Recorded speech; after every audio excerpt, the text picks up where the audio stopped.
பிப்ரவரி மாசம் வந்துருச்சு. கண்டிப்பா எல்லாரும் லவ் பண்ணிட்டு இருப்பீங்க. நாங்களும் லவ் பண்றேன்ற பேர்ல பல்ப் வாங்கின சில மொமெண்ட்ஸ் இருக்கு. அதை ஒன் பை ஒன்னா சொல்றோம். நான் லவ் பண்ணணும்னு முடிவு எடுத்து ஒரு ஆர்வமாகி 2 நாள் பின்னாடி சுத்துவேன். மூணாவது நாள் வந்து அவங்களே ஒரு பின்னாடி வந்து ஓகே சொல்லி ஒன்னும் நடக்கல.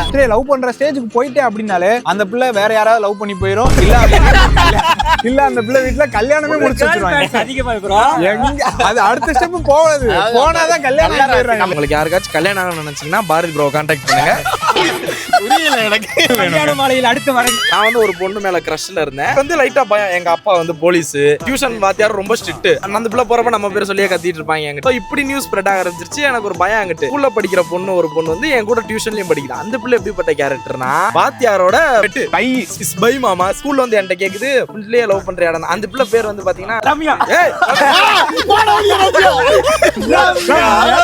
ஹனி லாங்குவேஜ் முடிஞ்சா தமிழாக்கம் பண்ணி கண்டுபிடிச்சு பயம் வந்துருச்சு. ஓகே போட்டு கொடுக்க போறா அப்படின்னா நான் ஒண்ணும் பண்ணலையே அப்படின்னு அவ்வளவுதான் சொல்லிட்டாங்க. சரி அதுக்கடுத்து டியூஷன்ல ஒரு பஞ்சாயத்துனால நான் போறதுல டியூஷன் அப்படியே கட் பண்ணிட்டோம். காலேஜுக்கு போனப்ப அதே ஹனி லாங்குவேஜ் அப்படின்ற பேர்ல இருந்து எனக்கு ஒரு மெசேஜ் வந்துச்சு. டியூஷன்ல படிச்ச ஞாபகம் இருக்கான்னு கேட்டா நம்ம கிரஷ் ஆச்சு. பேச ஆரம்பிச்சோம். ஃப்ரெண்ட்லியா பேசிட்டு இருந்தாங்க. ட்ரை பண்ணி பாப்போம் லைட்டா அப்படியே போட்டு பாப்போம். இல்ல நான் கமிட்டட் இருக்கு. இதுல ஹைலைட் என்னன்னா உனக்கு ஒண்ணு தெரியுமான்னு கேட்டு டியூஷன்ல எனக்கு உன் மேல கிரஷ் இருந்துச்சு.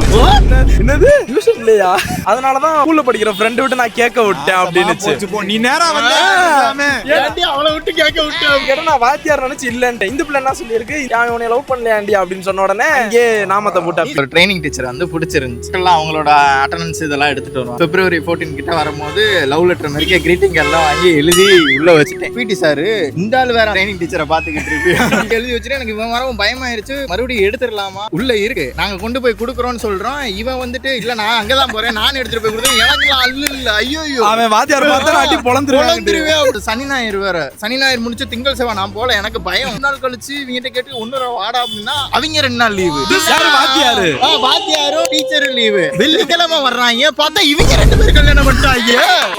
எனக்கு என்னடா இது ஷாஜகான் விஜய் கிட்ட நான் எழுதுன லெட்டர் வச்சு அவன் கரெக்ட் பண்ணி போயிட்டான்டா. காலேஜ்ல படிக்கும்போது SLB ப்ரோகிராம் இருக்கும்ல, அந்த இதுல வந்து ஜாயின் பண்ணேன். எனக்கு வந்து ஒரு பிள்ளை மேல கிரஷ். நான் சேர்ந்தது காரணமே அந்த பிள்ளை தான். அந்த பிள்ளை என்னை பாத்துக்கிட்டு இருந்துச்சு. சரி எப்படியாவது கரெக்ட் பண்ணிடலாம் அப்படின்னு சொல்லிட்டு ஜாயின் பண்ணியாச்சு. என்னைய வந்து குப்பைல விட்டாங்க. அந்த பிள்ளைய பாத்தீங்கன்னா ட்ரைனிங், இந்த டீச்சர் ட்ரைனிங் இருக்குல்ல, அதுல வந்து போட்டு விட்டாங்க. உன் பிளான் வேஸ்டா போச்சு. சரி அந்த பிள்ளை தான் பாக்குது எப்படியா கரெக்ட் பண்ணிடலாம்னு சொல்லி சுத்தி நானும் வந்துகிட்டே இருந்தேன். அடுத்து கொஞ்ச நாள்ல பார்த்தா அந்த பிள்ளை அங்க டீச்சர் ட்ரைனிங் போச்சுல, அங்க ஒரு பையனை கரெக்ட் பண்ணி அந்த பிள்ளை அவ்வளவுதான் என்னை குப்பைல விட்டாங்க. லாஸ்ட் வரைக்கும் குப்பைல தான் இருக்கு. அவெல்லாம் இருந்தா எங்கிட்ட கமிட் ஆகுறது. அதனாலதான் நாங்க 4 பேர் சேர்ந்து சிங்கிளாவே சுத்திட்டு திரியோம். சோ இந்த மாதிரி காதல்ன்ற பேர்ல நீங்க பண்ண சம்பவங்கள் ஏதாச்சும் இருந்துச்சுன்னா கீழே அப்படியே கமெண்ட்ல சொல்லுங்க. கேட்டா நாங்களாம் சிக்மா மேல் அப்படின்னு சொல்லிக்குவோம். அப்படிலாம் சொல்லி செருப்படி வாங்க வேண்டியதா இருக்குங்க. வாங்க.